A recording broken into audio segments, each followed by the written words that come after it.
ഗാസയിൽ ഇസ്രായേൽ വംശഹത്യ പുനരാരംഭിച്ചതിൽ തിരിച്ചടിച്ച് പലസ്തീന് സായുധ സംഘടനയായ ഹമാസ് ഗാസയിലെ സാധാരണ പൗരന്മാർക്കെതിരായ സയനിസ്റ്റ് ഭരണകൂടത്തിന്റെ ആക്രമണത്തിനുള്ള പ്രതികാരമായാണ് പ്രത്യാക്രമണം നടത്തിയതെന്ന് ഹമാസ് പ്രതിനിധികൾ അറിയിച്ചു. തെക്കൻ ഗാസയിൽ നിന്ന് ഇസ്രയേലിലേക്ക് 3 പ്രൊജക്ടലുകൾ പതിച്ചതായി ഇസ്രായേൽ സൈന്യം സ്ഥിരീകരിച്ചിട്ടുണ്ട്. ഇതിലൊരു പ്രൊജക്ടൽ വ്യോമസേന തടഞ്ഞതായും മറ്റ് 2 പ്രൊജക്ടലുകൾ തുറസായ സ്ഥലത്ത് പതിച്ചതായും സൈന്യം കൂട്ടിച്ചേർത്തു. ആക്രമണത്തിൽ ആളപായമൊന്നും റിപ്പോർട്ട് ചെയ്തിട്ടില്ല. ഹമാസിന്റെ സൈനിക വിഭാഗമായ അൽ-ഖസാം ബ്രിഗേഡാണ് ആക്രമണം നടത്തിയതായി സ്ഥിരീകരിച്ചത്.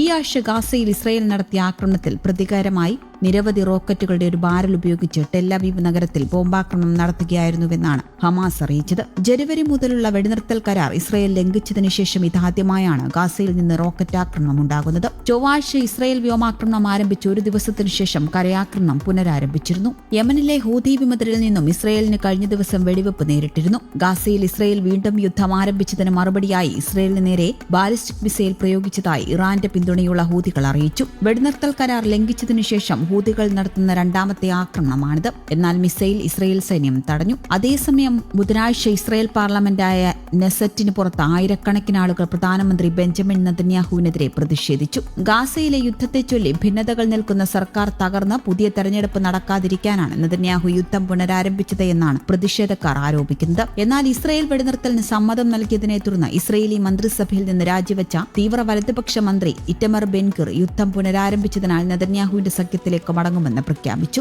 അതേസമയം ചൊവ്വാഴ്ച ഗാസയിൽ നടന്ന വ്യോമാക്രമണത്തിൽ 400-ലധികം പേർ കൊല്ലപ്പെട്ടതായി ഗാസ ആരോഗ്യ മന്ത്രാലയം അറിയിച്ചു. അതിനിടെ യമൻ തലസ്ഥാനമായ ഹൂതി വിമതരെ ഉന്മൂലനം ചെയ്യുമെന്ന് മുന്നറിയിപ്പ് നൽകി US president Donald Trump. Houthi കേന്ദ്രങ്ങളിൽ വീണ്ടും US കനത്ത വ്യോമാക്രമണം നടത്തിയതിനു പിന്നാലെയാണ് ട്രംപ് സ്വന്തം സമൂഹ മാധ്യമമായ ട്രൂത്ത് സോഷ്യലിൽ പ്രസ്താവന പങ്കുവച്ചത്. വ്യോമാക്രമണം അപരിഷ്കൃതരായ ഹൂതികൾക്ക് കനത്ത നാശമാണ് ഉണ്ടാക്കിയത്. ആക്രമണം ഇനിയും രൂക്ഷമാകുന്നത് കാണാം. തുല്യശക്തികൾ തമ്മിലുള്ള പോരാട്ടമല്ലിത്. ഒരിക്കലും അങ്ങനെയാകില്ലെന്നും ട്രംപ് വ്യക്തമാക്കി. അതേസമയം ഹൂതികൾക്ക് ആയുധം നൽകരുതെന്ന് ട്രംപ് വീണ്ടും ഇറാന് മുന്നറിയിപ്പ് നൽകി. ഹൂതികൾക്കുള്ള ആയുധങ്ങളും പിന്തുണയും ഇറാൻ കുറച്ചിട്ടുണ്ടെന്നും തെളിവുകൾ നൽകാതെ ട്രംപ് അവകാശപ്പെട്ടു. ഹൂതികൾക്ക് ആയുധം നൽകുന്നത് പൂർണ്ണമായും ഇറാൻ ഉടൻ അവസാനിപ്പിക്കണമെന്നും അദ്ദേഹം ആവശ്യപ്പെട്ടു. യമൻ തലസ്ഥാനമായ സനയിലും സദയിലും ഹൂതികളുടെ ശക്തി കേന്ദ്രങ്ങളിലാണ് ബുധനാഴ്ച രാത്രി US വ്യോമാക്രമണം നടത്തിയത്. സനായിൽ ആക്രമണങ്ങൾക്ക് പിന്നാലെയുണ്ടായ തീപിടുത്തം അണയ്ക്കാൻ ശ്രമിക്കുന്നതിന്റെ ദൃശ്യങ്ങൾ ഹൂതികളുടെ സ്വന്തം വാർത്താ ചാനലായ അൽ മൈസ്രോ പുറത്തുവിട്ടു. അൽ ജൌഫയിലെ ആട് ഫാമിനാണ് തീപിടിച്ചത് എന്ന് വ്യക്തമാക്കിയ ചാനൽ